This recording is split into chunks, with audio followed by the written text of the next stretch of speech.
Asgard Stories by Mary H. Foster and Mabel H. Cummings. Freyja's Necklace.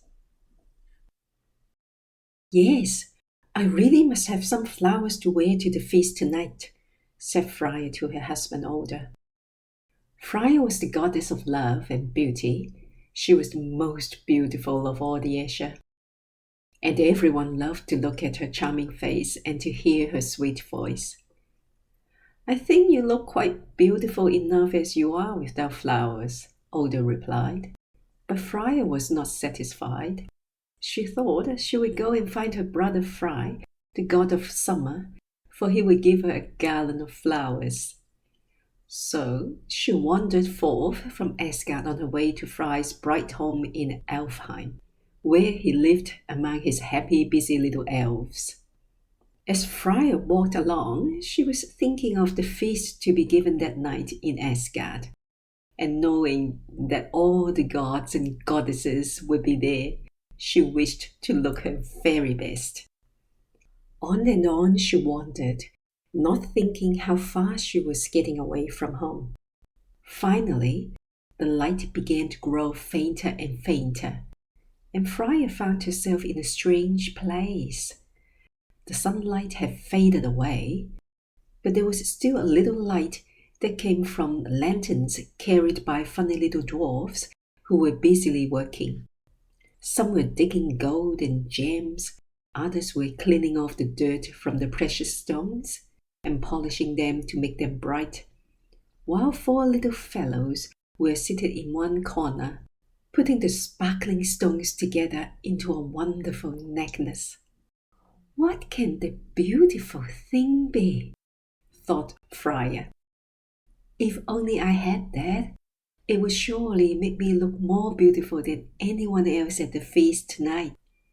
And the more she thought about it, the more she longed to get it.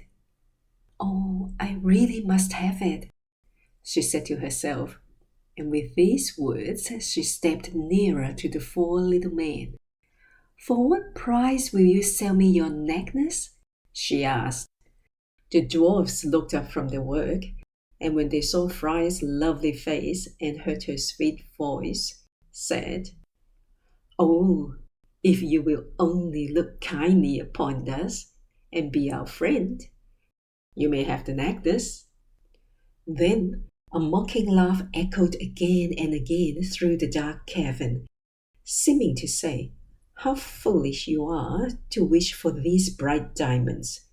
They will not make you happy. But Freyja snatched the necklace and ran out of the cavern. It did not please her to hear the teasing laugh of the dwarfs, and she wanted to get away from them as soon as possible. At last, she was once more out in the open air.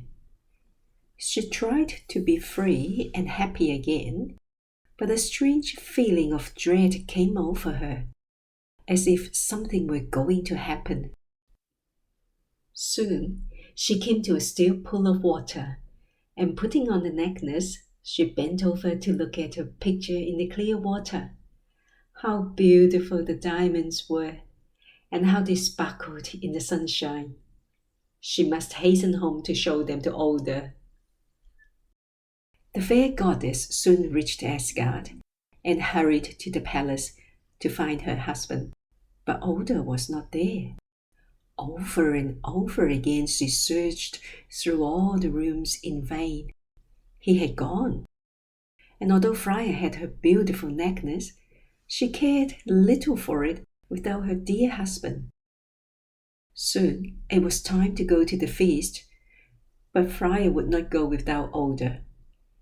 She sat down and wept bitter tears.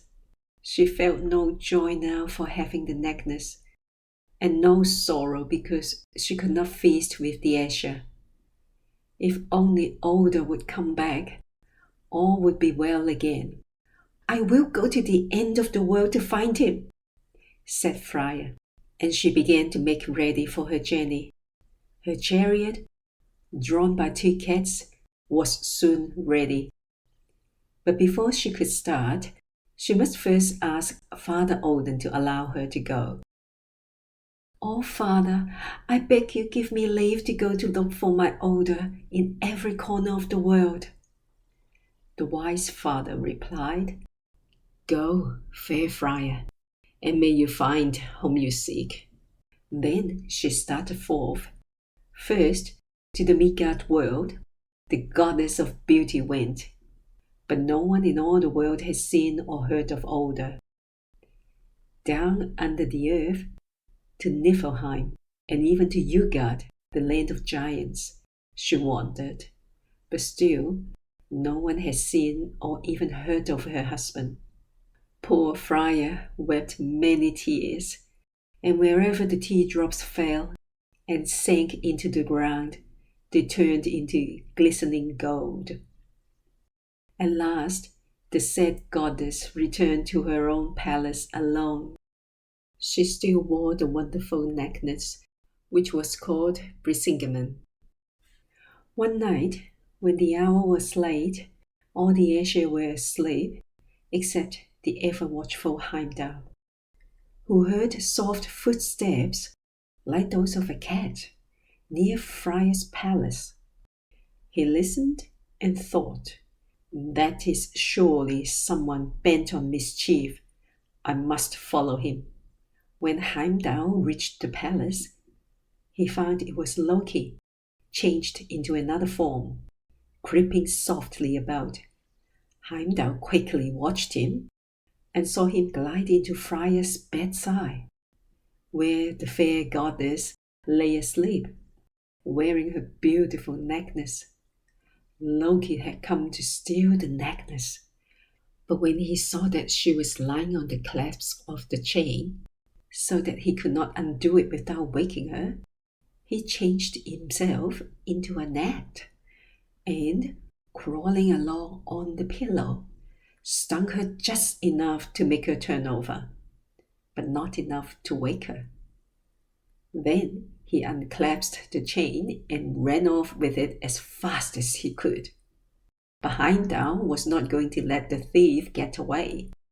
As soon as Loki found that he was followed, he took his other form, a little flame of fire.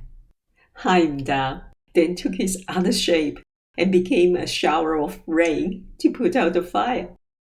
But Loki, quick and watchful, changed himself into a bear to catch the rain. Then Heimdall too became a bear, and a fierce fight began. At last, the rain god conquered and forced wicked Loki to give back the necklace to Freyja. The whole land seemed to feel sorry for poor lonely Freyja. The leaves fell from the trees, the bright flowers faded, and the singing birds flew away. Once more, the fair goddess went forth from Asgard to seek Odin. Away, away, to the far-off sunny south she wandered, and there, where the myrtle trees and the oranges grow, at last she found her long-lost husband. Then, hand in hand, the two turned northward again to their home, and so happy were they together that they spread joy and happiness around them as they passed along. Everywhere the ice and snow thawed before them. Green grass and sweet flowers sprang up behind their footsteps. The birds sang their sweetest songs. The warm summer came back to the Northlands, and everyone was glad and joyful, for lovely, smiling Freyja was at home again. White were the moorlands and frozen before her. Green were the moorlands and blooming behind her. Out of her gold locks, shaking the spring flowers. Out of her garments, shaking the south wind. Around in the birches, waking the throstles, beautiful Freyja came. Kingsley. End of chapter 4.